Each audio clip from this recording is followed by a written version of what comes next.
रुपाली चाकणकर यांचा राजीनामा घेण्याऐवजी मुख्यमंत्री देवेंद्र फडणवीस आणि राष्ट्रवादी काँग्रेसच्या सुनेत्रा पवार यांनी हकालपट्टी केली पाहिजे असती.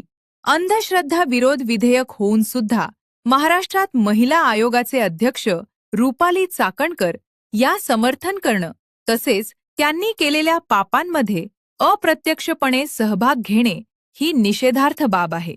कॅप्टन अशोक खरात या प्रकरणात जे जे अडकलेले आहेत त्या सर्वांची चौकशी झालीच पाहिजे. ऑन दीपक केसरकर. दीपक केसरकर यांनीच कॅप्टन अशोक खरात यांच्याकडे एकनाथ शिंदे आणि त्यांच्या कुटुंबियांना पत्ता दाखवला. त्याच माध्यमातून ते कामाख्या देवीपर्यंत पोहोचलेले आहेत.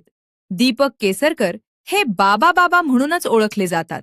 कॅप्टन अशोक खरात यांचे सेवा चाकरी करण्याचं काम राज्याची उपमुख्यमंत्री एकनाथ शिंदे यांनी केलेली आहे. त्यामुळे पोलिसांनी खरात यांच्याकडील व्हिडिओ पूर्णपणे सुरक्षित ठेवून उघड करणे आवश्यक आहे. देवेंद्र फडणवीस यांच्या मंत्रिमंडळातले अनेक नेते अशोक खरात यांचे पाय चेपणारे मानले जातात. खरात बाबांच्या प्रकरणात ज्या ज्या मंत्र्यांचा सहभाग आहे त्यांचे हकालपट्टी केली पाहिजे.